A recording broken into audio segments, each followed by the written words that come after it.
Au sud de l'Espagne, au cœur de l'Andalousie, se dissimule un trésor extraordinaire, la forteresse de l'Alhambra. Bâtie il y a plus de 800 ans par les Nasrides, elle s'étend sur 140 000 mètres carrés, soit la superficie de 14 terrains de football. Derrière ces remparts impressionnants, l'Alhambra dissimule d'incroyables bijoux architecturaux. Des palais somptueux, des patios agrémentés de fontaines et de bassins, et surtout des décorations d'une complexité extrême assemblées par des artisans au talent inégalé à l'époque. C'est un mélange d'expérience, de connaissances en calcul mathématique, en géométrie, et pour moi c'est l'apogée du travail du plâtre. Depuis des décennies, archéologues et historiens tentent de percer les secrets de fabrication des bâtisseurs nasrides et découvrir comment ils ont construit cette forteresse d'un raffinement absolu. Grâce aux plus grands experts de l'architecture arabe, à des reconstitutions en images de synthèse et des vues de drone inédites, vous allez découvrir comment l'Alhambra a été bâtie avec des matériaux simples et sans prétention. Les murs sont faits en terre compressée additionnée de chaux et la décoration est simplement faite de plâtre et de petites pièces de faïence combinées. En fait, tout était fabriqué ici et même extrait ici. Vous verrez comment ces concepteurs ont intégré les impressionnants remparts dans un vaste système de défense du territoire. Ce sont des murs massifs et solides. Ils incarnent la puissance. Ils nous disent que c'est là que le pouvoir réside. Vous découvrirez aussi l'impressionnant réseau hydraulique et les dispositifs uniques bâtis par les Nasrides pour alimenter la cité en eau. À ce jour, c'est l'un des systèmes hydrauliques d'élévation les plus ingénieux que l'on ait découvert en Andalousie. Vous allez comprendre les trésors d'ingénierie qu'ils ont développés pour faire face aux températures caniculaires ou encore pour orner les palais de décoration d'une complexité inégalée. Ils ne laissaient rien au hasard. Tout était réfléchi et ils voulaient atteindre la perfection. Voici l'histoire de l'Alhambra et des bâtisseurs nasrides qui ont su élever l'architecture arabe au rang d'art pour édifier une cité palatiale unique au monde.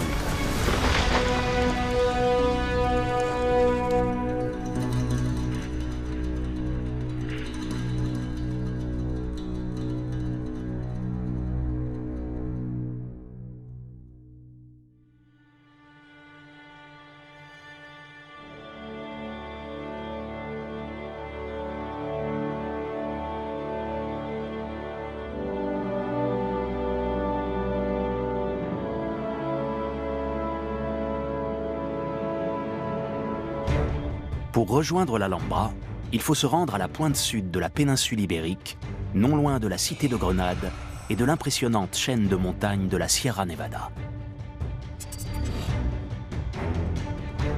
À l'est du centre-ville, la forteresse trône sur l'immense plateau de la Sabica, à près de 800 mètres d'altitude.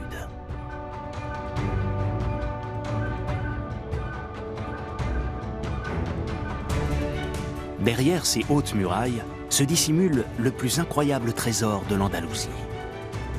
La ville est une véritable merveille architecturale. Partout, des monuments d'une grande finesse s'offrent au regard. Nichée sur un territoire où les frontières n'ont eu de cesse de bouger, l'existence de l'Alhambra est le fruit d'une histoire particulièrement mouvementée qui a vu s'opposer arabes et chrétiens pendant des siècles.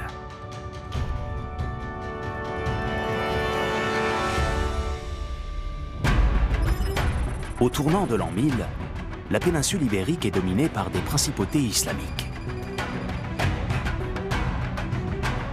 Au nord, les royaumes chrétiens se partagent un mince territoire le long des Pyrénées. Mais cette domination arabe prend bientôt fin.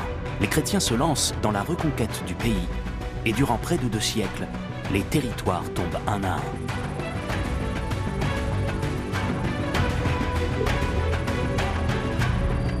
L'avancée chrétienne semble inexorable. Pourtant, à l'extrême sud de l'Andalousie, il se heurte à un émir inconnu, Mohammed ben Nazar, dit Mohamed Ier. Sultan du royaume de Grenade, c'est le fondateur d'une dynastie qui n'en porte pas encore le nom. les Nasrides.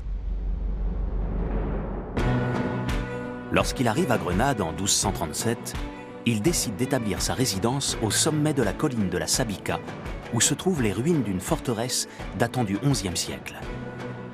Et c'est à cet emplacement précis qu'il pose les premières pierres de sa future cité palatiale.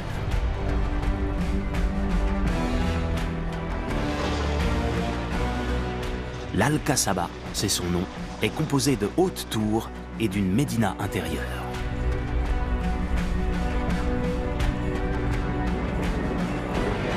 Puis, juste en dessous, à l'intérieur de 2 km de remparts, d'autres bâtiments sortent de terre. C'est la naissance de celle qu'on appelle bientôt l'Alhambra. Alhambra en arabe signifie la rouge. Et nous savons que le fondateur de la dynastie nasride, Muhammad Ier, avait le surnom de Al-Ahmar, le rouge. Or, on sait que c'est une tradition en architecture islamique de donner à un lieu le nom de son fondateur mis au féminin. Le féminin de le rouge, c'est la Alhambra. La Médina, rassemblant boutiques et ateliers d'artisans, est le cœur vivant de la forteresse rouge, qui abrite au départ quelques centaines d'habitants. Tout autour, des maisons, des lieux de culte, des jardins sont construits.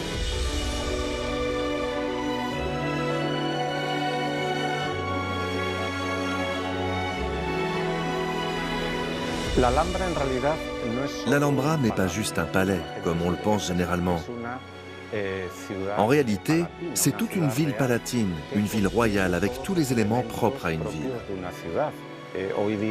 Aujourd'hui, certains bâtiments ont disparu, mais il reste des vestiges de palais, de maisons, de quartiers, de fortifications, de bains publics, de mosquées, de tanneries et de commerces. Au-dessus de la ville fortifiée, un autre édifice voit le jour, le Generalife, relié à l'Alhambra par un long passage entouré de hauts murs. Le Generalife est plutôt une résidence d'été, ou plus exactement un palais qui permet aux membres de la cour de s'extraire de l'Alhambra. On sait que le Generalife n'avait pas de salle de réception. Il n'y avait aucun lieu lié à l'exercice du pouvoir. C'était vraiment un lieu de jouissance privée. Et comme il était juste à côté, la cour pouvait s'y rendre pour la journée, puis revenir. Juché sur la colline, l'impressionnant complexe de l'Alhambra veille sur la ville de Grenade et sur sa vaste plaine. Au cœur de cette capitale d'où il contemple le monde, les sultans de la dynastie nasride se succèdent pendant près de 250 ans, résistant sans relâche à l'extension du territoire chrétien.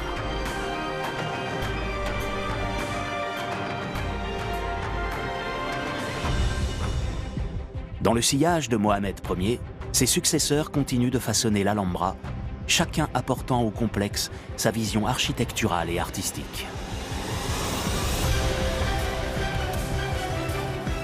La ville s'agrandit et se densifie. Des vergers et des édifices apparaissent au-delà même de ses murailles. Et plusieurs palais sont érigés les uns après les autres. Parmi eux, le Mexouar, le palais de Comares et le palais des Lions. À la fin du XIVe siècle, l'Alhambra atteint son allure quasi définitive et abrite entre 1000 et 2000 habitants.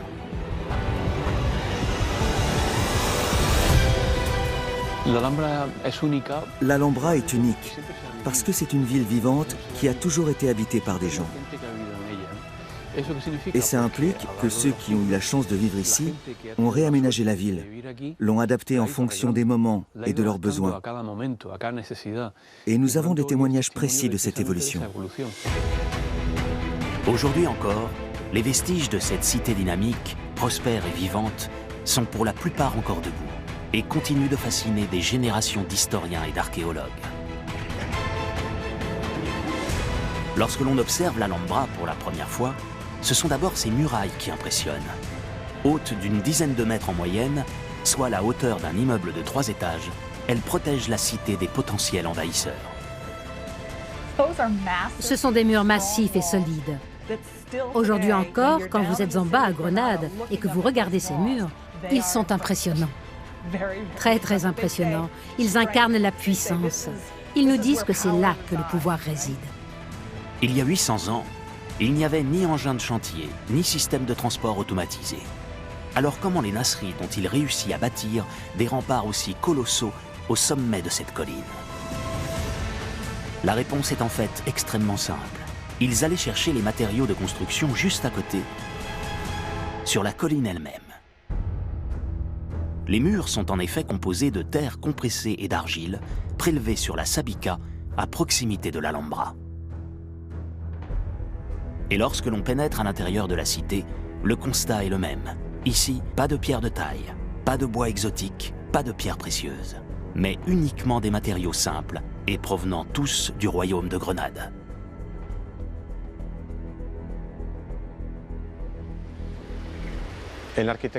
Dans l'architecture nasride, les colonnes sont habituellement de marbre blanc, de Macael, qui est un village qui se trouve actuellement dans la province d'Almeria, mais à l'intérieur de ce qu'était le royaume de Grenade. Les murs sont faits en terre compressée additionnée de chaux, et la décoration, à part les colonnes, est simplement faite de plâtre et de petites pièces de faïence combinées. En fait, tout était fabriqué ici, et même extrait ici. Il y avait aussi à cette époque plus de forêts qu'aujourd'hui, et le bois provenait des forêts situées à l'intérieur du royaume nasride. Du bois de pin essentiellement, même s'il y avait d'autres espèces.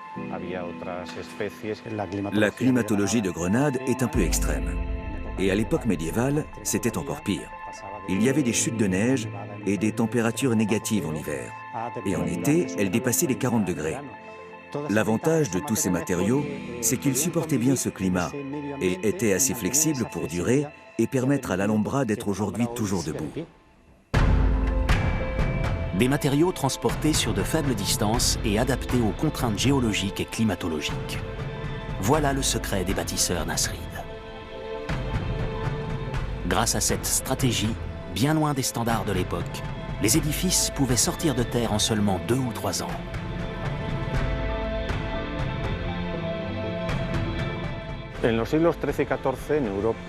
Au XIIIe et XIVe siècle en Europe, les grandes constructions se faisaient en pierre de taille.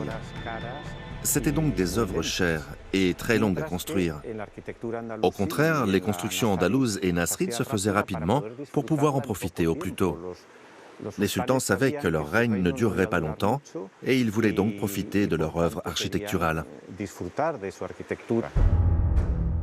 Mais en plus des matériaux de construction, les bâtisseurs nasrides avaient aussi besoin d'une autre ressource indispensable, l'eau. Or, sur ce promontoire dominant la plaine, il s'agit d'une ressource particulièrement rare et précieuse. Ici, il n'y a ni rivière, ni nappe phréatique, ni même une source pour approvisionner la ville. Le fleuve Darro, qui irrigue Grenade, coule à plus de 100 mètres en contrebas.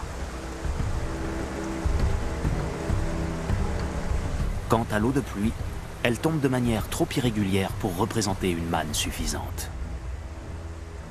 Alors comment les premiers bâtisseurs de l'Alhambra ont-ils réussi à faire venir ces tors bleus au cœur de la forteresse? Nous savons que les premières troupes qui se sont établies ici descendaient directement à la rivière Darro par une courtine, un passage fortifié de la muraille qui permettait d'arriver à la rivière, de prendre de l'eau et de la stocker dans une citerne. C'était suffisant pour une enceinte militaire, mais pas pour la construction d'une ville avec ses palais, ses bains, ses mosquées et tous les éléments qui caractérisent une ville islamique médiévale. Donc ce que Mohamed Ier a commencé par planifier quand il est arrivé ici et qu'il a décidé de s'établir à cet emplacement, ça a été d'établir un système d'approvisionnement en eau permanent et durable dans le temps. À son arrivée en 1238, Mohamed Ier se lance donc dans un chantier titanesque. La construction d'un immense réseau hydraulique pour alimenter le Generalife et l'Alhambra. Aujourd'hui, les vestiges archéologiques de cet ingénieux système sont encore visibles et nous éclairent sur la manière dont les bâtisseurs antiques sont parvenus à dompter l'eau. Le point de départ se trouve ici, à 6 km de l'Alhambra, sur le cours du fleuve Darro. À l'emplacement de ce barrage construit dans les années 1960, les Nasrides ont autrefois bâti un autre barrage, un peu plus petit. On peut encore en deviner les restes, engloutis sous des milliers de litres d'eau.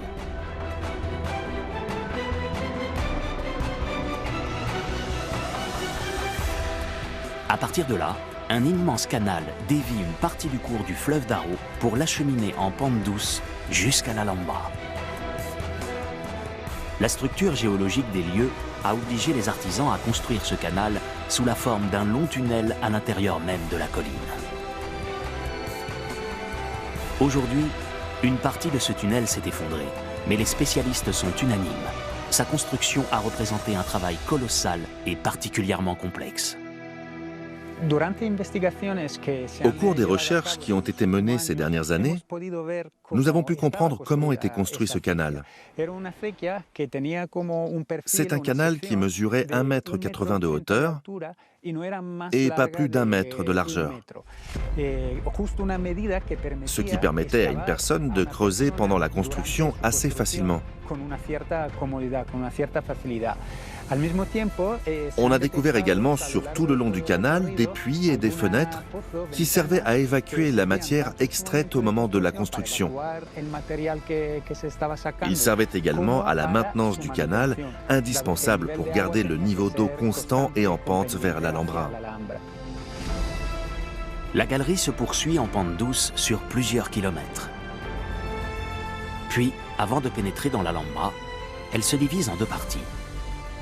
Le canal des deux tiers, qui se dirige vers le Generalife et les vergers en contrebas, et le canal du tiers, qui contourne la zone pour rejoindre la face est de l'Alhambra. Juste avant de pénétrer dans la ville, les deux canaux se rejoignent à nouveau. L'eau enjambe alors un ravin grâce à un imposant aqueduc et rejoint enfin la tour de l'eau, point d'entrée du réseau dans la citadelle.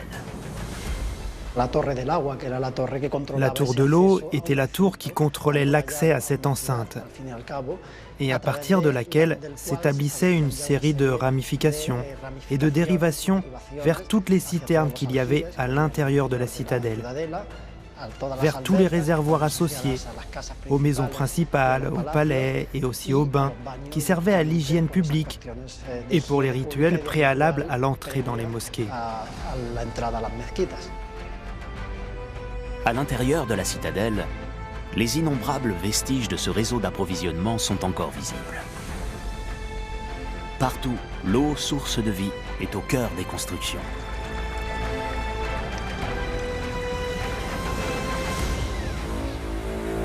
Dans les jardins du Generalife, l'or bleu occupe une place centrale, comme un symbole de sa domestication.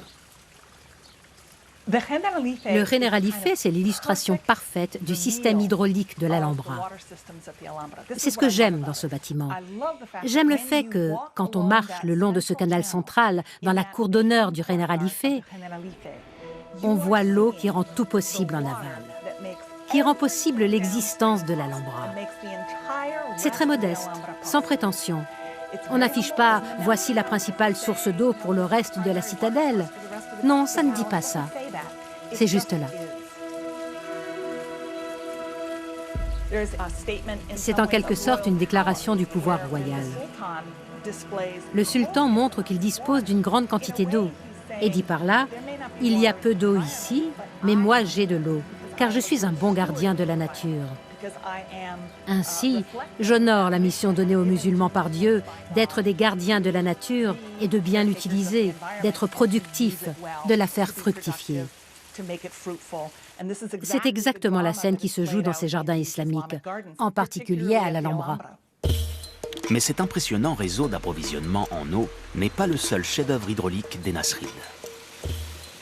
Les archéologues ont aussi découvert que cette civilisation était capable de remonter l'eau grâce à plusieurs systèmes particulièrement ingénieux. Le premier se trouve ici, juste en contrebas du quartier militaire de l'Al-Qasaba. Ce dernier trône sur une crête à 6 mètres au-dessus de l'enceinte de l'Alhambra. Alors, pour l'approvisionner en eau, les Nasrides ont dû innover.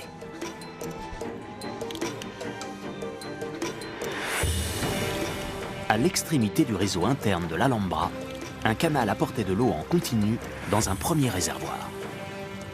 Celui-ci était directement relié à un second réservoir situé en contrebas.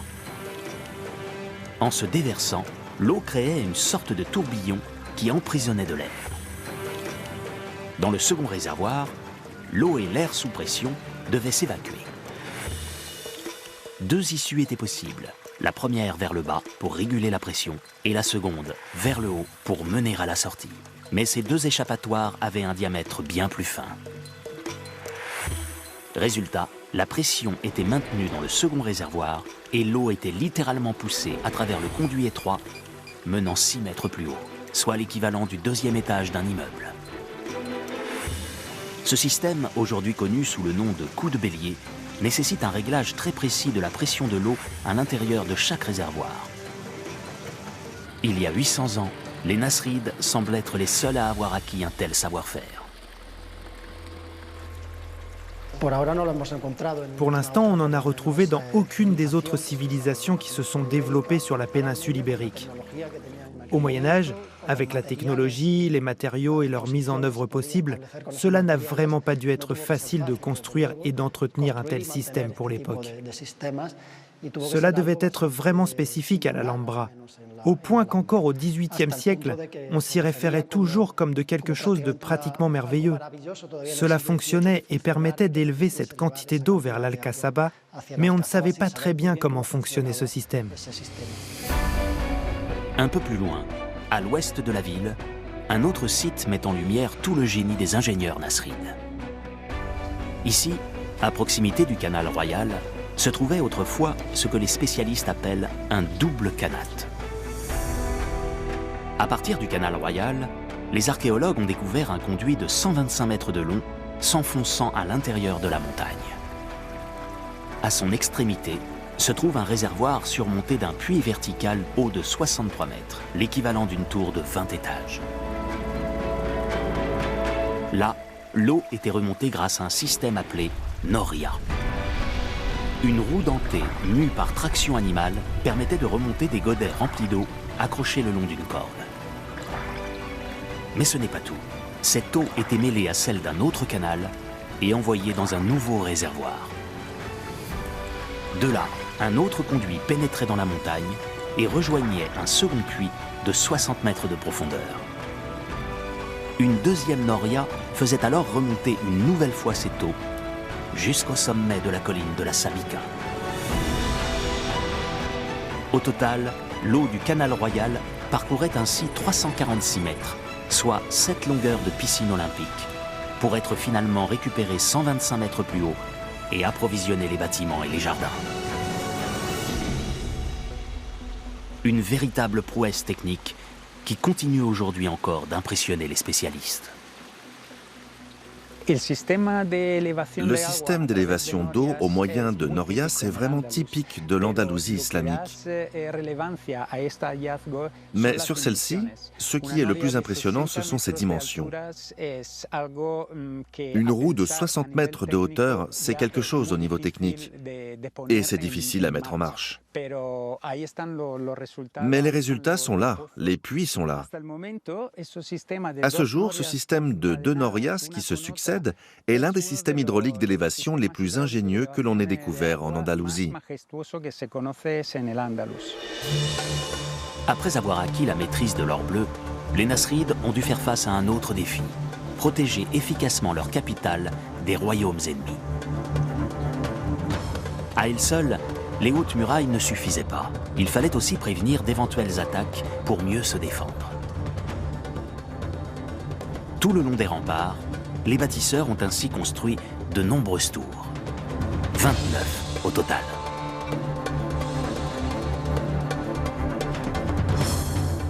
Des édifices qui étaient les éléments clés de la stratégie défensive des Nasrides.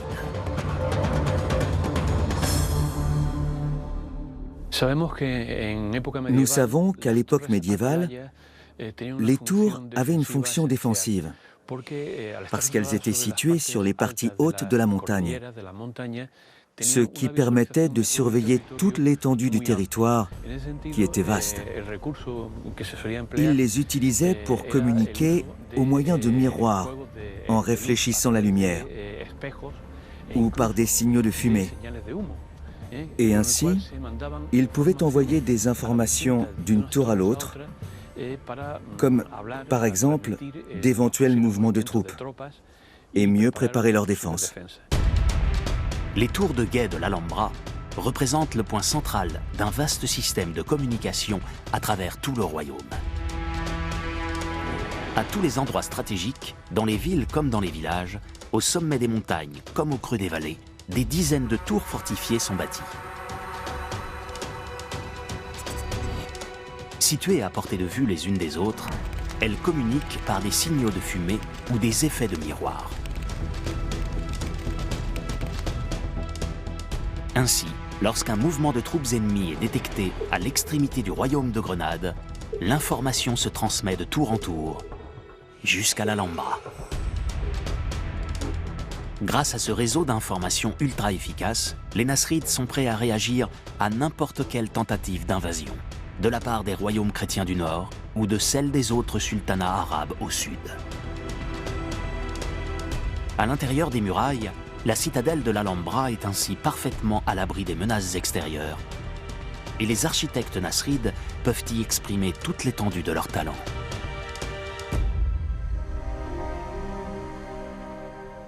Malgré la simplicité des matériaux utilisés, les bâtiments de l'Alhambra figurent parmi les édifices les plus raffinés de l'époque médiévale. Les palais, surtout, éblouissent les visiteurs depuis des décennies.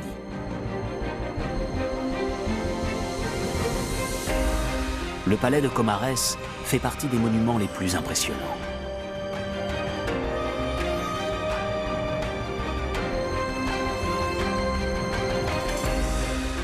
Bâti selon les principes de l'architecture musulmane, il s'organise autour de cette immense cour orientée selon l'axe nord-sud. Le patio, tant dans l'architecture méditerranéenne qu'islamique en général, est le centre de la vie domestique. Plus encore dans l'architecture islamique, étant donné que la femme se doit de rester à la maison sans regard extérieur dans la plus grande intimité. La vie domestique prend place dans la cour. Par conséquent, elle ne peut donc avoir aucune ouverture sur l'extérieur. C'est aussi là que la décoration atteignait son apogée, parce que c'était là qu'ils en profitaient le plus. Autour de la cour sont construites des salles de réception, reliées par de longues galeries. Les plus vastes et les plus somptueuses sont toutes situées du côté nord, dans le prolongement de la cour. Juste à côté du palais de Comares, le palais des Lions est construit selon le même principe, à une exception près. La longueur de la cour ne suit pas l'axe nord-sud, mais l'axe est-ouest. La cause, certainement la nécessité de s'adapter à l'espace disponible au moment de sa construction. Entre un jardin au nord, le palais voisin et son hammam à l'ouest, et plusieurs rues et bâtiments au sud et à l'est. Mais pour corriger le déséquilibre, les salles de réception les plus importantes du Palais des Lions restent positionnées sur l'axe nord-sud. Cette architecture rigoureuse s'accompagne d'un goût prononcé pour la géométrie. Les colonnes, les portiques, les fenêtres, les fontaines et même les petites rigoles où l'eau circule. Au cœur des palais nasrides, tout semble parfaitement symétrique. Les Nasrides, comme beaucoup de dynasties islamiques, apprécient la géométrie. Ils aiment aussi la symétrie. Il est très rare de voir un espace asymétrique. Il y a une sorte de rectilinéarité primordiale qui caractérise l'art islamique. Et l'on voit cela parfaitement dans l'agencement des palais nasrides.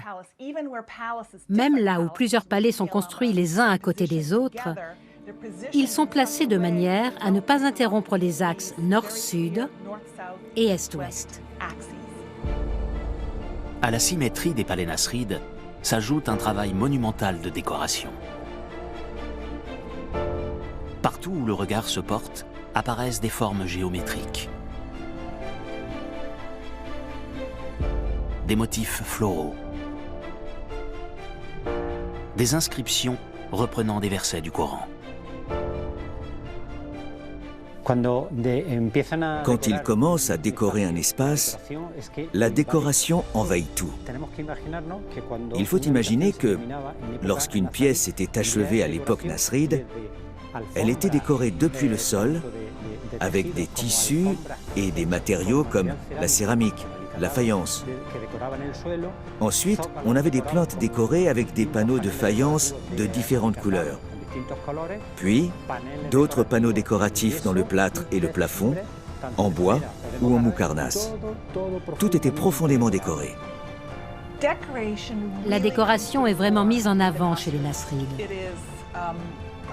C'est probablement la marque de leur architecture. Elle ne sert pas simplement à faire joli. Elle hypnotise aussi nos yeux jusqu'à nous empêcher de penser de manière rationnelle. Il faut tenir compte du fait qu'en plus, toute cette décoration était nuancée par la manière dont la lumière était filtrée. Quand la lumière entrait depuis l'extérieur, elle passait par des jalousies agrémentées probablement de vitraux colorés, ce qui rendait la gamme chromatique plus ample et la sensation spectaculaire. Parmi les décorations les plus remarquables de l'Alhambra, il y a ces impressionnantes voûtes ornées de structures complexes que l'on appelle les moukarnas. Avec leur structure en alvéoles qui dégringolent comme des stalactites, les plafonds de moukarnas sont caractéristiques de l'architecture islamique.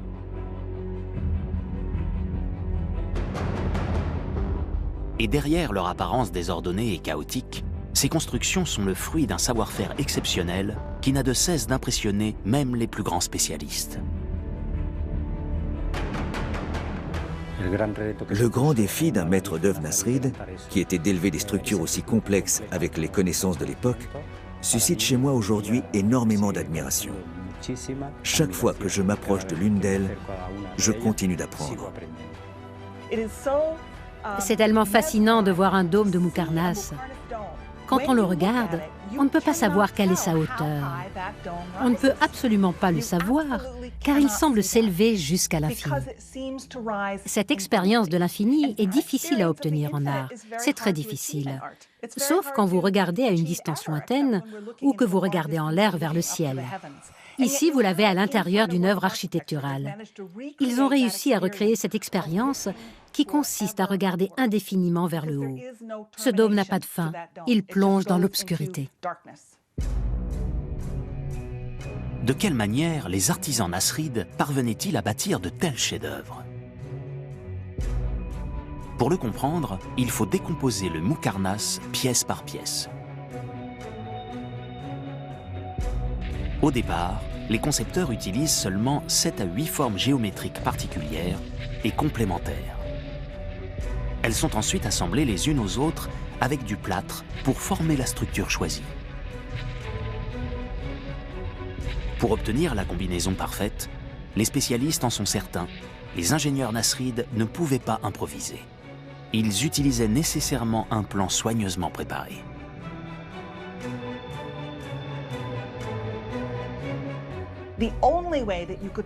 La seule manière d'assembler un puzzle en 3 dimensions d'une telle complexité est d'avoir un schéma géométrique en 3D dans votre tête, et si possible, retranscrit sur le papier. C'est trop tôt dans l'histoire de l'islam pour qu'on puisse trouver des manuscrits de plans ou de schémas pour les moukarnas. Mais nous sommes quasiment sûrs qu'ils existaient, car on peut difficilement imaginer maîtriser une figure géométrique aussi grande qu'un dôme de Moukarnas sans avoir une sorte de guide.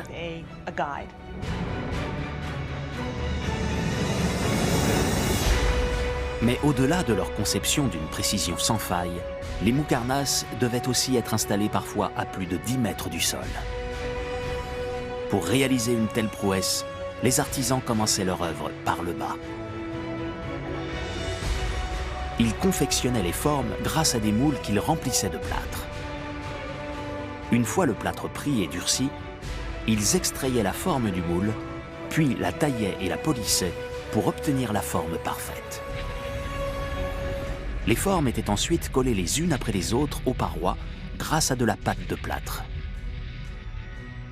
Partant de l'extérieur du contour de la colonne, les artisans progressaient lentement jusqu'au plafond. Un travail titanesque et d'une grande précision qui nécessitait un savoir-faire unique. C'est un mélange d'expérience, de connaissances en calcul mathématique, en géométrie, qui fait que tout ça puisse être élevé, suspendu et autoportant. Pour moi, c'est l'apogée du travail du plâtre. Tous les chefs d'atelier n'étaient pas capables de créer des voûtes de Mukarnas. En baissant les yeux sous les plafonds de Mukarnas, nous sommes happés par d'autres trésors artistiques et mathématiques de l'Alhambra. D'impressionnants assemblages de céramique qui ornent les sols, les murs et même certains plafonds. Des dizaines de milliers de petites tuiles de faïence aux couleurs variées, formant des figures géométriques qui se déclinent à l'infini.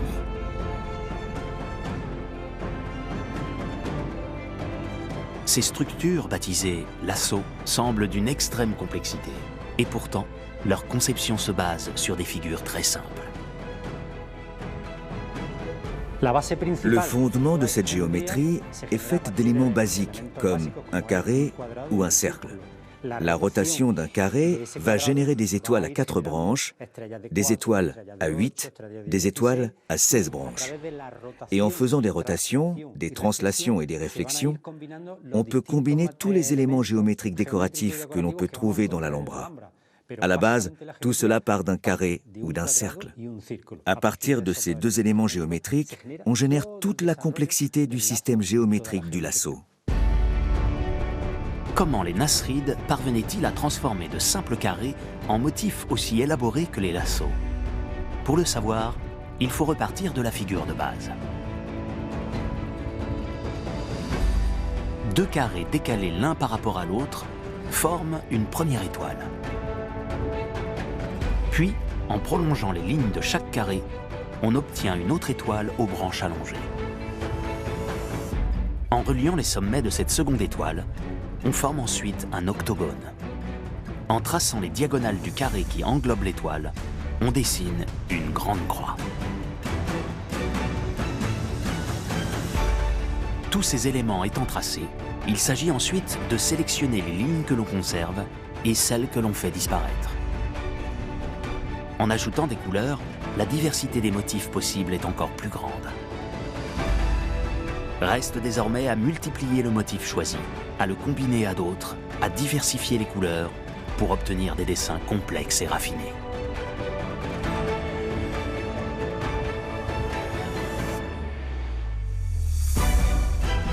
Dans les palais de l'Alhambra, la géométrie semble s'inviter dans les moindres détails.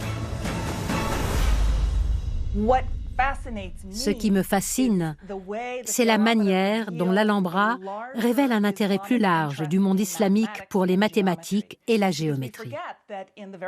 N'oublions pas qu'au tout début, l'une des choses les plus importantes dans l'islam était de déterminer l'heure de la prière, ce qui nécessitait de lire dans les étoiles, le soleil, la lune, et aussi de faire de la cartographie, parce qu'ils voyageaient dans le monde entier pour le pèlerinage ou le commerce. Donc on a cet intérêt précoce pour la géométrie qui est gouverné par des raisons religieuses, mais qui commence à pénétrer la culture et donc à intéresser davantage de monde. Et cela devient une forme d'art. Grâce à cette habile combinaison des mathématiques et de l'art, les Nasrides ont fait de l'Alhambra un véritable trésor d'architecture.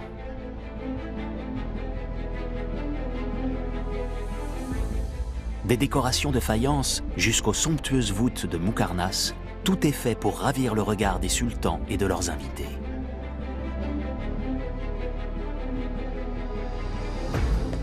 Mais les lieux devaient aussi être agréables à vivre. Dans cette région aux chaleurs souvent écrasantes en été, dompter le thermomètre était un enjeu majeur. Les scientifiques ont ainsi découvert que de nombreux bâtiments possédaient un ingénieux système de climatisation naturelle et réversible.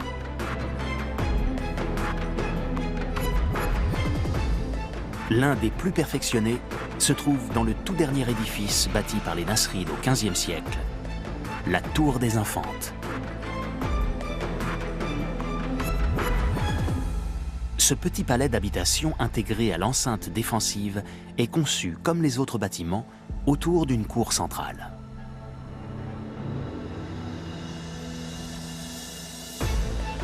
Mais ce qui fait sa particularité, c'est qu'il rassemble en son sein toutes les stratégies de régulation de la température que l'on retrouve dans les autres bâtiments. Difficile à imaginer aujourd'hui en voyant cette tour ouverte aux quatre vents. Mais autrefois, il faisait sans nul doute très bon vivre à l'intérieur. Si à l'extérieur on pouvait atteindre 40 degrés certains jours d'été, dans ces pièces, il pouvait parfaitement faire 25 degrés.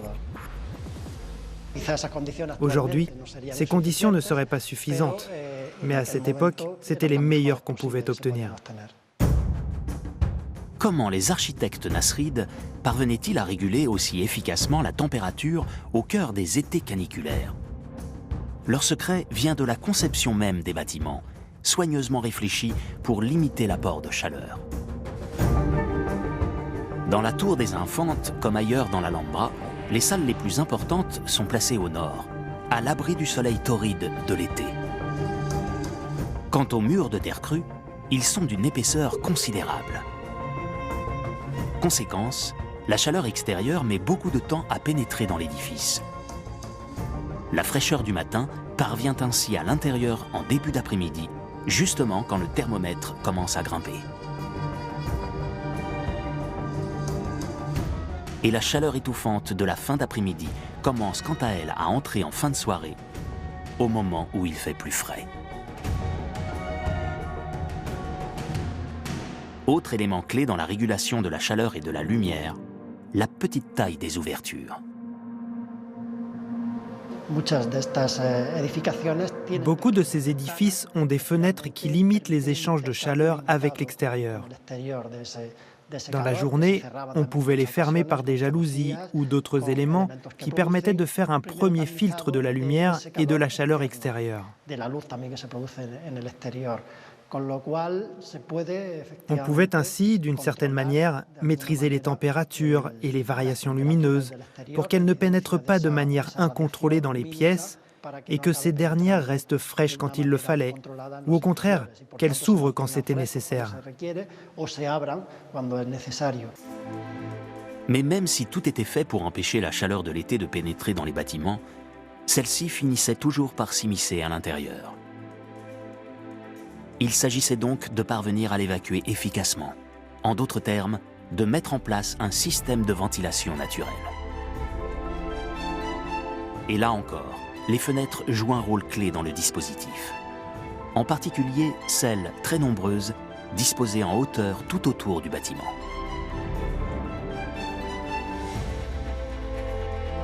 L'air chaud, plus léger que l'air froid, a tendance à s'accumuler en hauteur. Il peut donc s'échapper naturellement par ces ouvertures en partie supérieure. C'est ce que l'on appelle l'effet cheminée. Cette ventilation était accentuée par un élément central dans tous les bâtiments de l'Alhambra, l'eau. Sous l'effet de la chaleur, cette eau va en effet s'évaporer et rafraîchir ainsi l'atmosphère. Un petit courant frais est ainsi généré et pénètre en partie basse du bâtiment. Il pousse alors l'air chaud accumulé qui va s'évacuer plus efficacement en partie haute. Tous les bâtiments de réception de l'Alhambra s'ouvrent ainsi sur un bassin rafraîchissant, et même souvent sur des fontaines et des petites rigoles. L'eau en mouvement, plus fraîche, contribue en effet encore plus efficacement au dispositif de climatisation naturelle.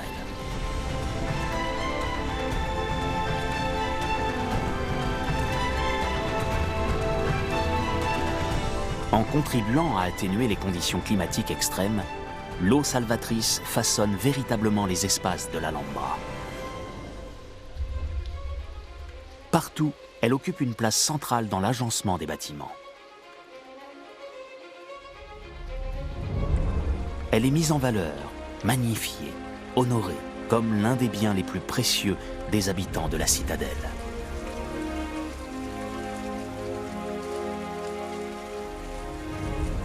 C'est grâce à cette maîtrise quasi parfaite de l'or bleu que l'Alhambra est devenue une telle oasis grandiose et vivante, symbole du rayonnement des Nasrides en Andalousie pendant 250 ans. Mais au XVe siècle, alors que la cité palatiale vit ses plus belles heures, le pouvoir du royaume commence à s'étioler. La pression catholique est de plus en plus forte. À ce moment-là, le royaume de Grenade est depuis longtemps le dernier bastion musulman de la péninsule ibérique.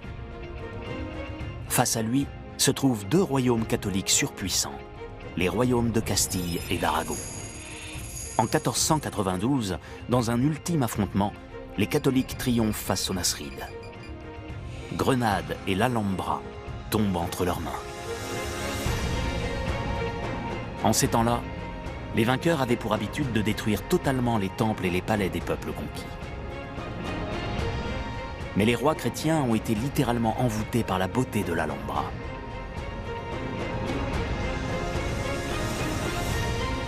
Les sublimes palais mauresques furent donc épargnés et servirent de résidence royale lorsque la cour passait à Grenade. Malgré tout, les souverains catholiques font évoluer la citadelle pour y asseoir leur domination. Des édifices sont détruits et d'autres voient le jour. Les rois catholiques transforment l'Alhambra et la convertissent en une résidence royale de plus. Ils attribuent certains espaces aux habitants et enfin, d'après ce qu'on en sait aujourd'hui, la peuplent surtout de soldats. Et évidemment, ils transforment ce qui était une ville musulmane en une ville chrétienne. En 1527, l'empereur Charles Quint ordonne la construction de ce qui reste aujourd'hui la plus importante empreinte catholique de la citadelle. Un palais massif directement adossé au palais nasride.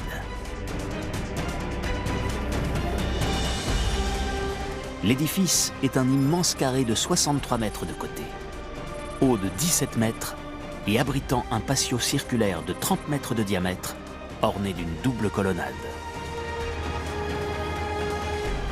On pourrait croire que la construction de ce palais est un outrage à la civilisation nasride, une volonté de l'écraser par quelque chose de plus grand. Mais en réalité, Charles Quint admirait profondément l'Alhambra. Charles Quint lui-même éprouvait une passion pour ses palais. Pendant les 6 mois qu'il passa ici pour son voyage de noces, il dînait dans la salle des deux sœurs que nous avons ici à côté. C'est pour cela que sur le plan que lui fit l'architecte Machuca, quand il lui donna les plans du nouveau palais, il la nomma « salle où dînait l'empereur Sa Majesté ». On peut dire qu'il a vraiment apprécié ses palais. Contrairement au palais nasride que Charles Quint admire tant, son propre palais est bâti en pierre de taille. Sa construction est donc très longue et très complexe, comme pour tous les châteaux de la Renaissance. Finalement, l'empereur n'y habitera jamais, pas plus que son fils et héritier du trône.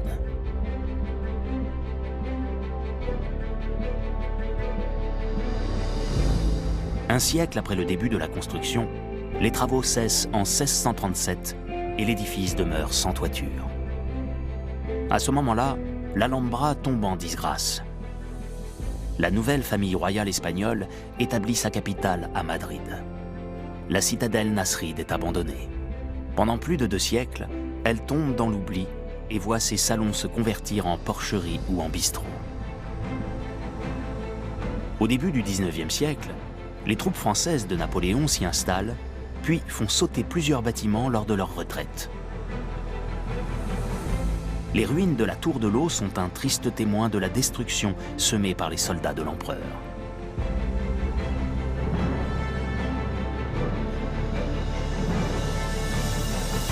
Ce n'est finalement qu'au milieu du XIXe siècle que l'Alhambra est redécouverte par les romantiques.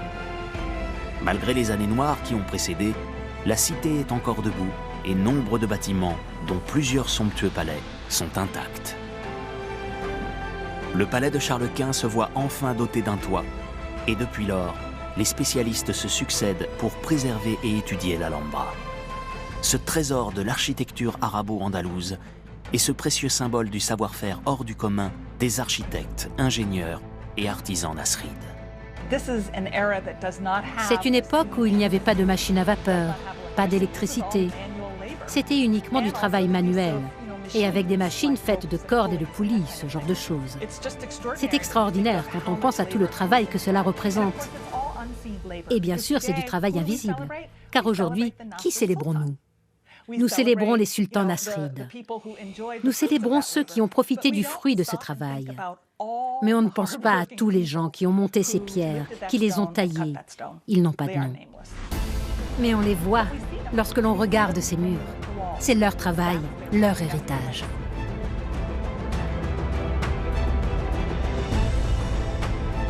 En 250 ans, les bâtisseurs nasrides ont réussi à ériger une cité luxueuse et vivante qui, aujourd'hui encore, continue de fasciner même les plus grands experts. Pour moi, l'Alhambra, je la définis comme quelque chose d'unique au monde, qui a surpris même ses constructeurs.